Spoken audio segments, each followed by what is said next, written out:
5ஆம் அதிகாரம் 17ஆம் வசனத்திலிருந்து சில வசனங்களை நான் வாசிக்கிறேன்.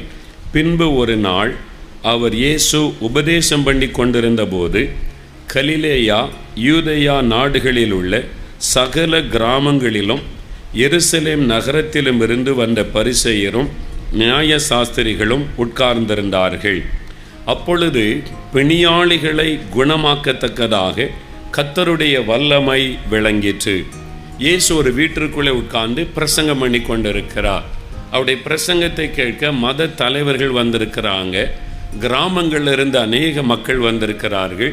அந்த வீடு முழுவதும் ஜனங்களால் நிறைந்திருக்கிறது. இயேசு உட்கார்ந்து அவளோடு கூட பிரசங்கம் பண்ணி கொண்டிருந்தார் என்று வசனம் சொல்லுகிறார். அந்த சமயத்தில் பிணியாளிகளை குணமாக்கத்தக்கதாக கர்த்தருடைய வல்லமை விளங்கிற்று என்று வேதம் சொல்லுகிறார். எப்படி அந்த வல்லமை வெளிப்பட்டது பாருங்க. அப்பொழுது சில மனுஷர் திமிர்வாதக்காரன் ஒருவனை படுக்கையோடு எடுத்து கொண்டு வந்து அவனை உள்ளே கொண்டு போகவும் இயேசுவுக்கு முன்பாக வைக்கவும் வகை தேடினார்கள். அந்த ஊரில் திமிர்வாதக்காரன் ஒருவன் இருந்தான். படுக்கையிலே அவன் படுத்திருக்கிறான். அவனுடைய கைகள் வளைந்திருக்கலாம், கால்கள் வளைந்திருக்கலாம். வாதத்தில் பலவிதமான வாத நோய்கள் உண்டு. அதில் திமிர்வாதம் என்பது உங்களுக்கு தெரிந்த ஒரு காரியம்தான். சிலருக்கு அப்படியே வாய் கோணிரும், கழுத்து கோணிரும், கை காலெல்லாம் அப்படியே எலும்புகள் மடங்கி விடும்.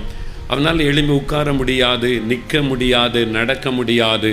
திமிர்வாத நோயினால் பாதிக்கப்பட்ட அந்த மனுஷன் படுக்கையிலே கஷ்டப்பட்டு கொண்டிருக்கிறான். அப்போ சில மனிதர்கள் அவன் மீது அன்பு கூர்ந்து இவனை இயேசுவனிடத்திலே கொண்டு போனால் இவன் சுகமாகி விடுவான் என்று அவனை படுக்கையோடு தூக்கிட்டு வர்றாங்க. இயேசுகிட்ட கொண்டு போகலாம், இயேசுவுக்கு முன்னால் வச்சா போதும் இவன் சுகமாகி விடுவான் என்று கொண்டு வருகிறார்கள். ஆனால் ஜனங்கள் கூட்டமாக இருக்கிறாங்க. வீட்டுக்குள்ளே ஜனக்கூட்டம், வாசலில் ஜனக்கூட்டம், வீட்டை சுற்றிலும் ஆட்கள் இயேசு பிரசங்கம் என்றது கேட்டுக்கொண்டிருக்கிறார்கள். அதனால் இவங்களால் ஜனக்கூட்டத்துக்குள்ள அந்த மனிதனை தூக்கி கொண்டு இயேசுக்கு அருகில் போக முடியவில்லை. உடனே அவங்க யோசித்தாங்க, ஐயோ பாவம், இயேசுவிடத்தில் கொண்டு வந்த முடியவில்லை என்று திருப்பி கொண்டு போகவில்லை. வேதம் சொல்லுகிறது, ஜனக்கூட்டம் மிகுதியாக இருந்தபடியால் அவனை உள்ளே கொண்டு போகிறதற்கு வகை காணாமல் வீட்டின் மேல் ஏறி தட்டோடுகள் வழியாய் ஜனங்களின் மத்தியில் இயேசுவுக்கு முன்பாக அவனை படுக்கையோடு இறக்கினார்கள். வீட்டுக்கு மேலே ஏறினாங்க. மாடிப்படியில் ஏறி போனால் அந்த வீடு தட்டோடுகள் போட்ட வீடு. அந்த ஓட்டெல்லாம் பிரித்து ஒரு துவாரம் உண்டாக்கி அந்த வீட்டு மேல் கூரையிலிருந்து அவனை இயேசுவுக்கு முன்னால் படுக்கையோடு கூட கயிறு கட்டி இறக்கி விட்டார்கள். இயேசு அவனை பார்க்கிறார். அப்போ என்ன நடக்குது? அவர்களுடைய விசுவாசத்தை இயேசு கண்டு திமிர்வாதக்காரனை நோக்கி, மனுஷனே, உன் பாவங்கள் உனக்கு மன்னிக்கப்பட்டது என்று இயேசு சொன்னார். உடனே அங்கே இந்த மத தலைவர்கள் நினைக்கிறார்கள், பாவங்களை மன்னிக்க இந்த இயேசு யார்? இவர் எப்படி பாவத்தை மன்னிக்க முடியும்? தேவன்தானே பாவத்தை மன்னிக்க முடியும் என்று இயேசுவை தெய்வமாக நம்பாதபடியால் அவர்கள் முறுமுறுத்தார்கள். அப்பொழுது இயேசு சொல்லுகிறார், பூமியிலே பாவங்களை மன்னிக்க மனுஷகுமாரனாகிய எனக்கு அதிகாரம் உண்டு. தான் இந்த உலகத்தில் வந்த இறைவன் என்பதை ஆண்டவர் வெளிப்படுத்தி அவருடைய சிந்தனைகளை அறிந்து ஆண்டவர் அப்படி பேசிவிட்டு ஆண்டவர் சொல்லுகிறார், அந்த திமிர்வாதக்காரனை பார்த்து சொல்லுகிறார், நீ உன் படுக்கையை எடுத்துக்கொண்டு உன் வீட்டுக்கு போன்னு ஒரு வார்த்தை இயேசு சொன்னார். உடனே அவன் சுகமாகி எழுந்து அந்த படுக்கையை சுமந்து கொண்டு அவன் இயேசுவை மகிமைப்படுத்தி விட்டு வீட்டுக்கு போனான். அதனாலே எல்லாரும் ஆச்சரியப்பட்டு தேவனை மகிமைப்படுத்தினார்கள். அல்லாமலும் அவர்கள் பயம் நிறைந்தவர்களாகி அதிசயமான காரியங்களை இன்று கண்டோம் என்றார்கள். இன்றைக்கு அதிசயமான காரியங்களை கண்டோம் என்றார்கள். இன்றைக்கு இந்த இடத்துல அதிசயங்கள் நடக்க போகிறது. இயேசு அதிசயங்களை செய்கிற தேவன், அற்புதங்களை செய்கிற தேவன். ஒரு அதிசயத்தை நீங்கள் பார்க்க போகிறீர்கள். அல்லேலூயா. பாருங்க, இந்த மனுஷனை கொண்டு வர்றாங்க, இயேசுவனை கொண்டு வர்றாங்க. வீட்டுக்குள்ளே போக முடியல. உடனே மாடியில் ஏறி ஓட்டை எல்லாம் பிரித்து அந்த வீட்டுக்குள்ளே இறக்குறாங்க. கொஞ்சம் யோசித்து பாருங்கள், உங்கள் வீட்டில் இயேசு இருந்து அந்த ஓட்டெல்லாம் ஒருத்தர் கலட்டினா நீங்கள் என்ன பண்ணுவீங்க? யாருடா எங்கள் வீட்டை உடைக்கிறது? நாங்கள் எவ்வளோ கஷ்டப்பட்டு வீடு கட்டி இருக்கிறோம். ஒரு வீடு கட்டுற கஷ்டம் யாருக்கு தெரியும்? வீட்டெல்லாம் உடைக்கிறியன்னு சண்டைக்கு போயிருப்போம்ல. ஆனால் அந்த வீட்டுக்காரன் யாரும் சண்டைக்கு போகவே இல்லை. வீட்டையே திறக்கிறாங்க, மேல் கூரையை பிரித்து எடுத்து ஓட்டை எடுத்து ஒரு ஆளையே உள்ளே இறக்குறாங்க. யாரும் ஒன்றும் பதில் சொல்லலை. ஏன்? இயேசு அங்கே இருந்தா. அல்லேலூயா.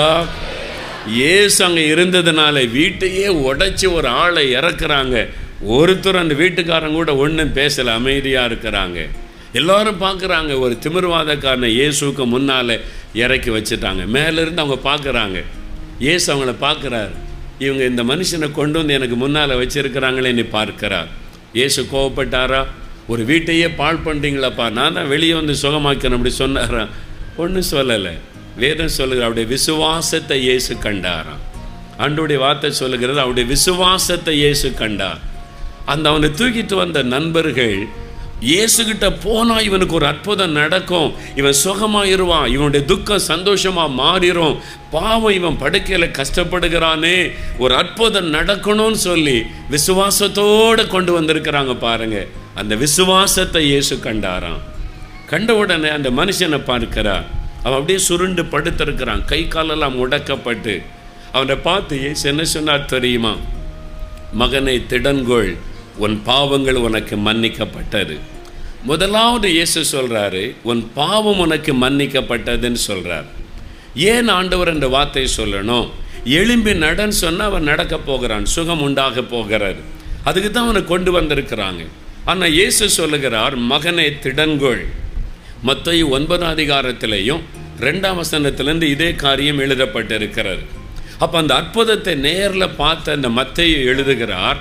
அவனை பார்த்து இயேசு சொல்கிறாராம், மகனை திடன்கொள், நீ பயப்படாத, நீ கலங்காத, நீ திடன்கொள், உன் பாவங்கள் உனக்கு மன்னிக்கப்பட்டதுன்னு சொல்கிறார். ஏன் அந்த வார்த்தை ஆண்டவர் சொன்னார் என்றால், அந்த வியாதிக்கு காரணமே அவனுடைய பாவங்கள். எல்லா வியாதிக்கும் பாவம் தான் காரணம்னு சொல்ல முடியாது. நாம் இயற்கை விதிகளை மீறும் பொழுது சில நோய்கள் நமக்கு வரக்கூடும். நோய் கிருமிகளினால் நோய்கள் வரக்கூடும். பல காரிய வேதத்தில் எழுதப்பட்டிருக்கிறது. சில பாவங்கள் வியாதியை நம் சரீரத்தில் கொண்டு வரும். இவன் வியாதிப்பட்டதற்கு காரணம் இவனுடைய பாவம். அதனால தான் அவன் வியாதிப்பட்டு படுக்கையில் இருக்கிறான். அதனால தான் இயேசு சொல்லுகிறார், இவனுடைய பாவம் மன்னிக்கப்பட்டால் தான் இவன் சுகமாக்கப்பட முடியும். அந்த தடை மாறினால்தான் ஒரு அற்புதம் இவன் வாழ்க்கையிலே நடக்க முடியும். அதனால தான் அப்போ தான் அவனுக்கு சமாதானம் உண்டாக முடியும். அதனால் இயேசு சொல்லுகிறார், மகனை திடன்கொள், உன் பாவம் மன்னிக்கப்பட்டது. இயேசு ஏன் அப்படி திடன்கொள் என்று சொல்லுகிறார்?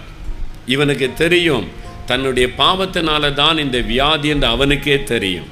அவனுக்கே தெரியும், நம்ம பாவத்தினால தான் இந்த வியாதி நமக்கு வந்திருக்குன்னு அவனுக்கே தெரியும். அவனுடைய உள்ளத்தில் என்ன துக்கம்?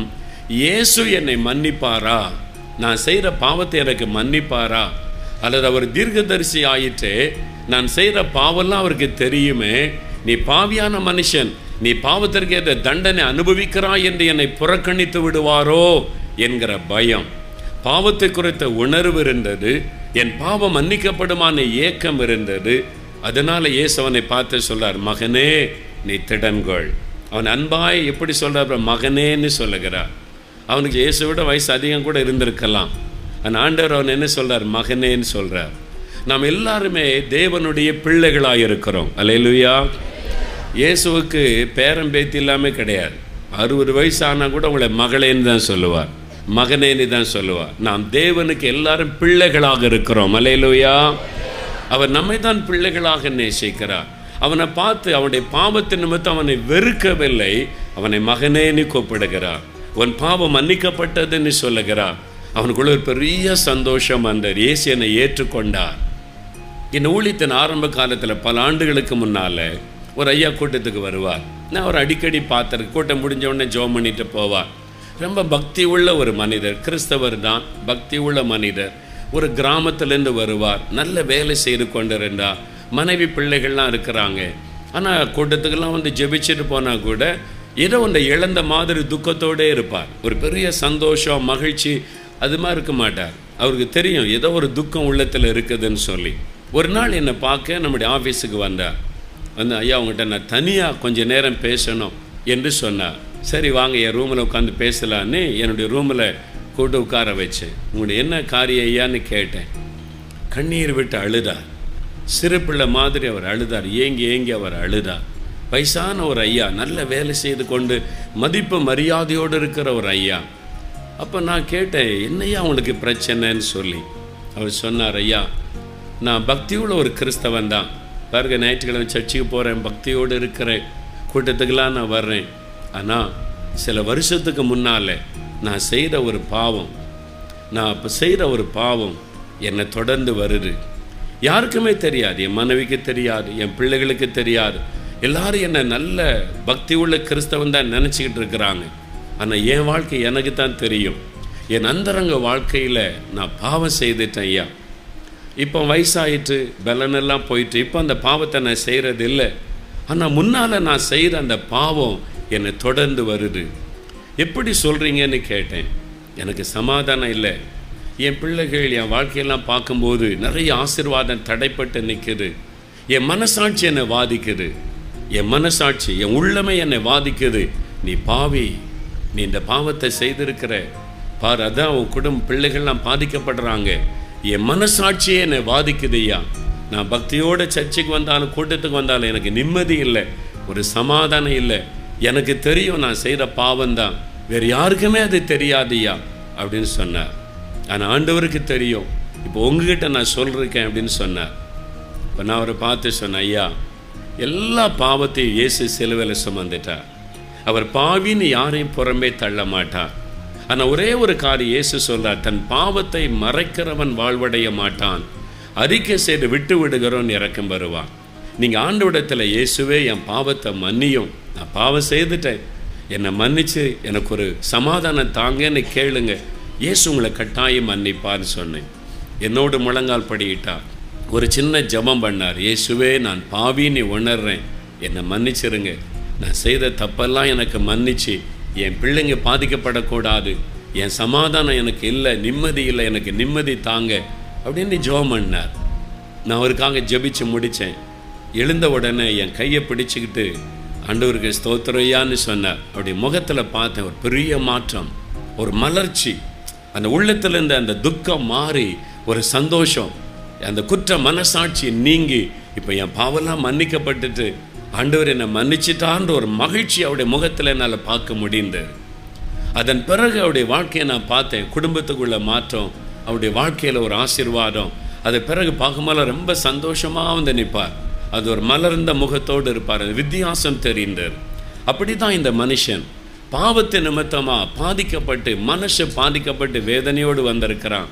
ஆண்டவர் சொல்றார், மகனே உன் பாவம் உனக்கு மன்னிக்கப்பட்டது, நான் பாவின்னு நான் உன்னை குற்றவாளி ஆக்க மாட்டேன், உன்னை புறம்பே நான் தள்ள மாட்டேன், நீ உன் பாவத்தை உணர்றதுனால நான் மன்னிக்கிறேன்னு இயேசு சொன்னார். அடுத்து ஆண்டவர் சொல்கிறாரு, எழுந்துரு, இப்போ உன் படுக்கை எடுத்துக்கொண்டு நட அப்படின்னு ஆண்டவர் சொல்லுகிறார். இத்தனை வருஷம் அந்த படுக்கை தான் அவனுக்கு எல்லாமே, அதில் தான் சுருண்டு படுத்திருப்பான். படுக்கையோடு தான் அவனை தூக்கிட்டு வந்திருக்கிறாங்க. அவன் படுத்திருந்த படுக்கையோடு தான் இயேசுக்கு முன்னால் கொண்டு வந்து வச்சிருக்கிறான். இத்தனை வருஷமாக மணிக்கணக்காக அந்த படுக்கை தான் அவனை சுமந்து கொண்டு இருந்தார். இப்போ இயேசு சொல்கிறாரு, நீ எழுந்துரு, உன் படுக்கையை சுமந்து கொண்டு போன்ட்டார். இது வரைக்கும் அந்த படுக்கை தானே ஒன்று சுமந்துச்சு, இப்போ இன்றைக்கு நீ அந்த படுக்கையை சுமந்து கொண்டு வீட்டுக்கு போ அப்படின்னு ஆண்டவர் சொன்னார். உடனே சுகமாகி எழும்பி விட்டான். அற்புதமான ஒரு சுகம். படுக்கை எடுத்துக்கொண்டு ஆண்டவரை மகிமைப்படுத்தி விட்டு வீட்டுக்கு திரும்பி போனான். ஜனங்கள்லாம் சொல்கிறாங்க, இன்றைக்கி அதிசயமான காரியத்தை கண்டோம். எவ்வளோ ஆச்சரியம் பாருங்கள். இயேசு இன்றைக்கும் அப்படி செய்கிறாரா? இன்றைக்கி நடந்தது எழுதப்பட்டிருக்குதுங்க, இன்றைக்கி அப்படி நடக்குமா? எனக்கு நடந்துச்சே. என் 14 வயசில் இருதயம் வீங்கி வலது கால் செயலற்று நொண்டியாக நான் படுத்திருந்தேனே. அப்போ இயேசுனாலே எனக்கு பிடிக்காது. இதே நாலுமாவடி கிராமந்தான் எனக்கு. ரொம்ப வைராக்கியமான ஆள் நான். இயேசுவை பற்றி சொன்னால் அவ்வளோதான், அவங்கள விரட்டிடுவேன் நான். அப்படி தான் நான் இருந்தேன். அப்போ எனக்கு 14 வயசு. ஸ்கூலில் 9ஆம் வகுப்பு படிச்சுக்கிட்டு இருக்கேன். மெட்ராஸில் வெள்ளிவாக்கத்தில் சிங்காரம்பிள்ளை ஸ்கூலில். நடக்க முடியாமல் ஆயிட்டு, வலது கால் செயலற்று நொண்டியாக படுத்திருந்தேன். வீட்டில் பாடியில் நாங்கள் இருந்தோம். முன்னால் எங்கள் அப்பாவுக்கு பாத்திர கடை, பின்னால் எங்களுடைய வீடு, அதில் தான் நான் படுத்திருந்தேன். 6 வீடு, காம்பவுண்டு வீடு, அதில் முதல் வீடு எங்கள் வீடு. படுத்திருந்தேன், நொண்டியாய் படுத்திருந்தேன். டாக்டர்ஸ் கைவிட்டுட்டாங்க. எலும்பும் தோலுமாய் படுத்திருந்தேன். மரண நிச்சயம், அவ்வளோதான். எங்கள் அப்பா அம்மா கூப்பிட்டு ஸ்பெஷலிஸ்ட் டாக்டர் சொல்லிட்டாங்க, இப்படி மகன் ரொம்ப நாள் உயிரோடு இருக்க முடியாது, இருதயம் முற்றிலும் டேமேஜ் ஆயிட்டுன்னு சொல்லிட்டாங்க. அப்போ மரணம் நிச்சயம்ன்ற நிலைமையில் எங்கள் வீட்டுக்குள்ளே ஒரு மரண படுக்கை. யோசித்து பாருங்க, அந்த வீடு நிம்மதியாக இருந்திருக்குமா? ஒரு சந்தோஷம் இருந்திருக்குமா? ஒரு மரண வீடு போல் எங்கள் வீடு இருந்தது. சில மாதங்கள் அந்த வேதனை. அப்போ தான் ஒரு கிறிஸ்தவ சகோதரர் எங்கள் கடையில் எங்கள் அப்பாவோட ஜாமான் வாங்க வந்ததில் பழகினவர். அவர் நான் நோய் வாய்ப்பட்டிருப்பதை கேள்விப்பட்டு விசாரிச்சுட்டு போக வீட்டுக்கு வந்தார். எங்கள் அம்மா அவரை பார்த்து அழுதாங்க கண்ணீரோடு. என் மகனை எல்லாரும் கைவிட்டுட்டாங்க, என் மகன் செத்துருவான்னு டாக்டர் சொல்கிறாங்க, நீ ஜெபம் பண்ணுவியா, என் மகனுக்காக ஜெபிப்பியான்னு சொன்னாங்க. அவர் உடனே பாருங்கள், லூகாஸ் டிவிஎஸ் கம்பெனியில் வேலை செய்து கொண்டிருந்தவர். அவர் ஒரு பாஸ்டரும் அல்ல, ஊழியரும் அல்ல, ஒரு வேலை செய்து கொண்டிருந்தவர். நான் ஜெபம் பண்ணுறேன், ஏசு அற்புதம் செய்வார்னு சொன்னார். அப்போ என் படுக்க பக்கத்தில் முழங்கால் படிக்கிட்டா. எங்கள் வீட்டுக்குள்ளே அப்போ ஒருத்தரும் கிறிஸ்தவங்க கிடையாது, எல்லாம் பயபக்தியாக நிற்கிறாங்க, இயேசு சுகமாக்கிறட்டும் அப்படின்னு சொல்லி. அவர் கரமுயர்த்தி ஜெபித்தார். ஜெபிக்கும்போது எங்கள் வீட்டுக்குள்ளே இயேசு வந்தார். எங்கள் வீட்டுக்குள்ளே இயேசு வந்தார். அன்பானவர்கள், எப்படின்னா நான் அதை உணர்ந்தேன். நான் இயேசுவை நம்பாத ஆள், கண்ணை திறந்து வேடிக்கை தான் பார்த்து கொண்டு இருந்தேன். நான் இயேசுவை நோக்கி ஜெபமே பண்ணல. எங்கள் அம்மா தான் எனக்காக கண்ணீரோடு ஜெபிச்சாங்க, நான் சும்மா வேடிக்கை பார்த்து கொண்டு இருந்தேன். ஆனால் அந்த ரூமுக்குள்ளே யாரோ வர்றது என்னால் அது உணர முடிந்தது. உங்கள் வீட்டில் நீங்கள் தனியாக இருக்கும்போது கண்ணை மூடி சும்மா உட்காந்துருங்க. யாராவது அந்த ரூமுக்குள்ளே நடந்து அவங்களால ஃபீல் பண்ண முடியும், உங்களால் உணர முடியும் யாரோ வர்றாங்கன்னு. அதே மாதிரி நான் உணர்ந்தேன், யாரோ இந்த ரூமில் வர்றாங்க, என் படுக்க பக்கத்தில் வர்றாங்கன்னு நான் உணர்ந்தேன். அப்போ என் கண்ணில் இந்த கண்ணீராவடி ஆரம்பித்தோம். பயம், தெய்வீக பயம், ஏதோ இங்கே நடக்குதுன்னு சொல்லி. அவர் சொல்கிறார், இயேசுவே தொடும் அப்படின்னு ஜெபிக்கும்போது ஒரு கரம் என்னை தொட்டார். இந்த தோள் பகுதியில், வலது தோள் பகுதியில் ஒரு கை தொடுவதை நான் உணர்ந்தேன். அப்போ ஒரு வல்லமை அப்படியே என் கால் வழியாக இப்படியே பாய்ந்து போகுது. என்னால் உணர முடியும், நான் எக்ஸ்பீரியன்ஸ் அந்த வல்லமை நான் உணர்ந்தேன். உடனே நான் படுக்கையில் எழுந்து அமர்ந்துட்டேன். அடுத்த நிமிஷம் என் கால் சரியாக எழுந்து உட்கார்ந்தேன். ஜெபம் முடிச்சுட்டு அவங்க கண்ணை திறந்து பார்க்குறாங்க. நான் எழும்பி உட்கார்ந்துட்டு நான் எலும்பும் தோலுமாக இருந்தேன். பல மாதங்கள் அந்த நோய் படுக்க. நான் மெதுவாக அப்படி எழும்பி நின்று நடக்க ஆரம்பித்தேன். நடக்க முடிந்தது. வீங்கி இருந்தேன், இருதய நார்மலாய் மாறிவிட்டது. அற்புதம். அப்போ 2000 வருஷத்துக்கு முன்னால் இயேசு அற்புதம் செய்தாரே, இன்றைக்கு நடக்குமான எனக்கு செய்தாரே. அதனால தான் நான் அவரை குறித்து பிரசங்கம் பண்ணுறேன். எனக்கு செய்தார். இயேசு என்னை சந்திக்காமல் இருந்திருந்தா என் கல்லறை தான் இன்றைக்கு உலகத்தில் இருந்திருக்கும். என்னை நேசித்து நான் அவரை நம்பலை, அவரை தூஷித்தேன். ஆண்டவர், நீ உனக்கு எனக்கு என்ன சம்பந்தம்னு ஆண்டவர் போகலை, எனக்கு கூட அற்புதம் செய்தார். அப்போ உங்களுக்கு செய்ய மாட்டாரா? இன்றைக்கு அவர் செய்வார். இன்றைக்கு அவர் உங்களுக்கு செய்ய போகிறார், உங்களை தொட போகிறார், உங்களுக்கு அற்புதம் செய்ய போகிறார். கண்கள் பாதிக்கப்பட்டவங்களுக்கு கண்ணில் பார்வை கொடுக்க போகிறார். இன்றைக்கு இப்போ நடக்க போகிறது. இப்போ நம்ம ஜெபிக்கும் போது இயேசு உங்களை தொட போகிறார். அவருடைய வல்லமை இங்கே பிரசன்னமாகி இருக்கிறது. நான் இதை ஆவியிலே உணர்கிறேன். ஆண்டவருடைய சுகமளிக்கிற வல்லமை இங்கே பிரசன்னமாகி இருக்கிறது. இப்பொழுது ஆண்டவருடைய வல்லமை தொட்ட உடனே சுகம். அவன் சுகமானான், எழும்பி நடந்துட்டான். அற்புதமான சுகம். நொண்டியா கிடந்த எனக்கு அற்புத சுகம் கொடுத்தார். உங்களை சுகமாக்குவார். பயப்படாதங்க. எந்த வியாதியா இருக்கட்டும், இயேசு இலவசமாய் சுகம் தருவார். இப்போ அவருடைய வல்லமை உங்களை தொட போகிறது. நீங்கள் சுகமடைய போறீங்க. அது எந்த நோயா இருக்கட்டும், ஒரு அற்புதமான மாற்றம் உண்டாகும். விசுவாசிங்க. இன்றைக்கு இயேசு என்னை தொடுவார்னு விசுவாசிங்க. அந்த சுகமளிக்கிற வல்லமை என்னை தொடும், நான் சுகமாவேன்னு விசுவாசிங்க. இந்த அற்புதத்தை செய்ய காரணம் என்ன தெரியுமா? இயேசுவுடைய விசுவாசத்தை கண்டு என்று வேதம் சொல்லுகிறார். அந்த விசுவாசத்தை கண்டு அற்புதம் செய்தார். வேற ஒன்று அவர் கேட்கல. உங்கள்கிட்ட காணிக்கை கேட்கல, பொண்ணு பொருளை கேட்கல. என்னை விசுவாசிக்கிறியா, நான் உனக்கு அற்புதம் செய்கிறேன், அவ்வளோதான் கேட்குறார். என்னிடத்தில் வல்லமை உண்டு என்று நீ விசுவாசிக்கிறாயா? ஒரு குருடன் வந்து கூப்பிட்றான், இயேசுவே தாவீதின் குமாரனே எனக்கு இறங்கும். இயேசு அவனை பார்த்து, எனக்கு என்ன காணிக்கை கொண்டு வந்த? இயேசு அதை கேட்கல. அவர் என்ன கேட்டார் தெரியுமா? இதை செய்ய என்னிடத்தில் வல்லமை உண்டு, நீ விசுவாசிக்கிறியா? நான் உன்னை சுகமாக்குவேன்னு எனக்கு நீ விசுவாசிக்கிறியான்னு கேட்டார். விசுவாசிக்கிற ஆண்டவரே நான் உடனே அற்புதம் செய்தார். வேற ஒன்றும் இல்லை, விசுவாசம், அவ்வளோதான். இயேசு என்னை தொடுவார், இப்போ என்னை குணமாக்குவான்னு விசுவாசிங்க, உடனே அற்புதம் நடக்கும். நீங்கள் விசுவாசிக்கிறீங்களா? இன்றைக்கு இயேசு என்னை குணமாக்குவான்னு விசுவாசிக்கிறீங்களா? இயேசு என்னை தொடுவார்னு விசுவாசிக்கிறீங்களா? அப்போ ஆண்டவர் அற்புதம் செய்வார்.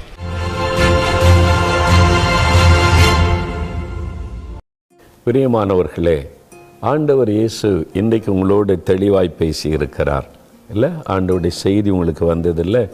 நீங்கள் விசுவாசித்தால் அற்புதத்தை காண முடியும். உங்கள் வாழ்க்கையில் ஏதோ ஒரு காரியத்தில் மாற்றம் வருமா, அற்புதம் நடக்குமா, ஏதாவது நன்மை நடக்குமான்னு எதிர்பார்க்குறீங்கள? விசுவாசத்தோடு ஜெபிச்சா போதும், அற்புதம் நடந்துடும். எனக்கு தான் விசுவாசமே இல்லையே நினைக்கிறீங்களா? உங்களுக்குள்ள விசுவாசம் இருக்குது. தேவன் அவனவனுக்கு பகிர்ந்த விசுவாச அளவு என்று வேதத்தில் எழுதப்பட்டிருக்கிறது. பைபிளில் வாசிக்கும்போது ஆண்டவர் எல்லாருக்குள்ளும் விசுவாசத்தை வைத்திருக்கிறார். ரோமர் 12:3 சொல்லியிருக்கு.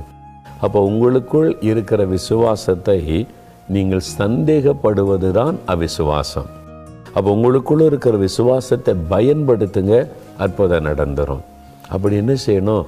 வாயினால் அறிக்கையிடுங்க. இயேசுவே, உம்முடைய வல்லமை விசுவாசிக்கிறேன்.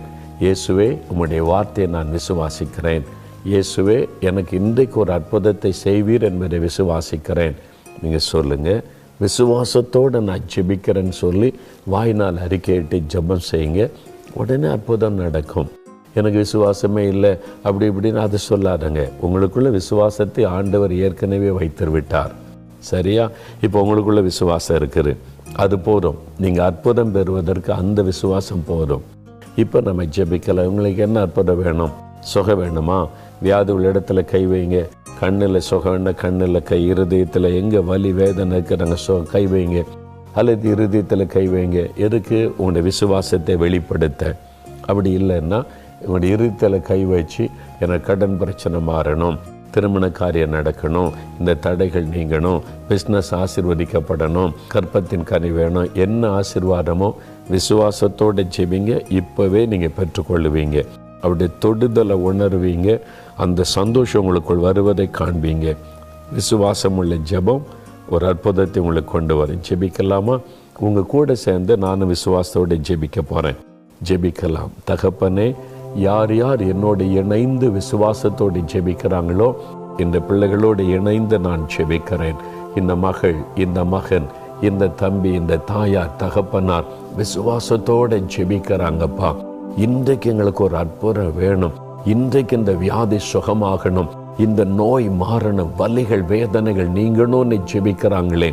இயேசு கிறிஸ்துவின் நாமத்தில் சுகம் உண்டாவதாக. இயேசு கிறிஸ்துவின் நாமத்தில் வலிகள் இப்பொழுது விலகுவதாக. இயேசு கிறிஸ்துவின் நாமத்தில் நோய்கள், பலவீனத்தை கொண்டு வருகிற போலாத ஆவிகள் அவருடைய சரீரங்களை விட்டு விலகி போவதாக. தரித்திரங்கள், வறுமைகள் அவருடைய குடும்பத்தை விட்டு விலகி போகட்டும். இயேசுவின் நாமத்தில் கடன் பிரச்சனைகள் மாறட்டும்.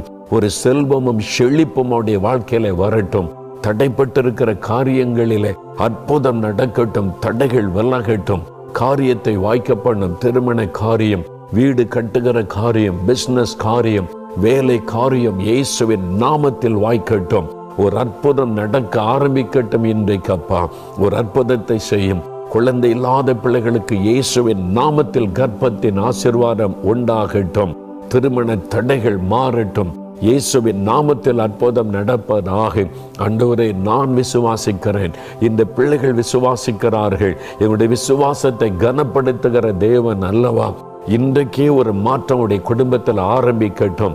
இப்பொழுதே ஒரு அடையாளத்தை அவர்கள் பார்க்கட்டும். வியாதி படுக்கையில் இருக்கிறவங்க இயேசுவின் நாமத்தில் எழும்பி நடப்பார்கள் ஆக.